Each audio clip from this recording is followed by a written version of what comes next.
ಆಂಧ್ರದ ಶ್ರೀಶೈಲ ಡ್ಯಾಮ್ನಲ್ಲಿ ನೂರಾರು ಜನ ಮೀನುಗಾರಿಕೆ ಮಾಡ್ತಾ ಇರುವಂತ ದೃಶ್ಯ ಸೆರೆ ಸಿಕ್ಕಿದೆ. ತೆಪ್ಪಗಳು ಮತ್ತು ಬೋಟನ್ನು ಬಳಸಿ ಮೀನುಗಾರಿಕೆ ಮಾಡ್ತಾ ಇರುವಂತ ದೃಶ್ಯ.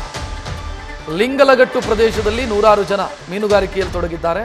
ಡ್ಯಾಮ್ನ ಕ್ರಸ್ಟ್ ಗೇಟ್ ಬಂದ್ ಮಾಡಿ ನೀರು ಬಿಡುಗಡೆಗೆ ಬ್ರೇಕ್ ಹಾಕಲಾಗಿದೆ. ಕೆಲ ದಿನಗಳಿಂದ ಒಳಹರಿವು ಕಡಿಮೆಯಾದ ಹಿನ್ನೆಲೆಯಲ್ಲಿ ಗೇಟ್ ಕ್ಲೋಸ್ ಮಾಡಿದ್ದಾರೆ. ಈ ಹಿಂದೆ ಮೀನುಗಾರಿಕೆಗೆ ನಿರ್ಬಂಧ ವಿಧಿಸಲಾಗಿತ್ತು. ಈಗ ಡ್ಯಾಮ್ನಿಂದ ನೀರನ್ನು ಹರಿಸ್ತಾ ಇಲ್ಲ ಅನ್ನೋ ಕಾರಣಕ್ಕಾಗಿ ಮತ್ತೆ ಮೀನುಗಾರಿಕೆಗೆ ಇಳಿದಿದ್ದಾರೆ.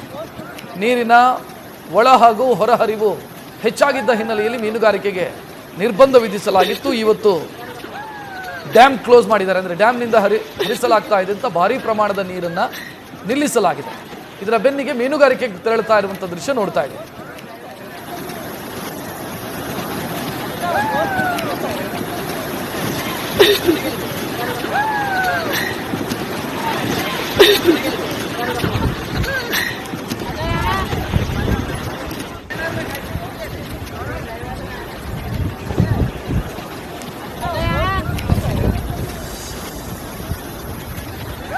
ಕೃಷ್ಣಾ ನದಿಗೆ ಅಡ್ಡಲಾಗಿ ಕಟ್ಟಲಾಗಿರುವಂಥ ಶ್ರೀಶೈಲ ಡ್ಯಾಮ್ನಿಂದ ಹೊರಹರಿವು ಏನಿದೆ ಅದನ್ನು ಸದ್ಯಕ್ಕೆ ನಿಲ್ಲಿಸಲಾಗಿದೆ. ಅದರ ಬೆನ್ನಿಗೆ ಮೀನುಗಾರಿಕೆಯ ಚಟುವಟಿಕೆಗಳು ಮತ್ತೆ ಆರಂಭ ಆಗಿದೆ.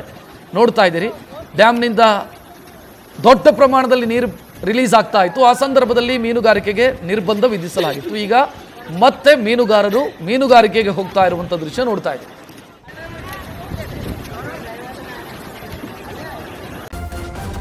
ನ್ಯೂಸ್ ಫಸ್ಟ್ ನಿರ್ಭೀತಿಯಿಂದ ನಿಮ್ಮ ಪರವಾಗಿ.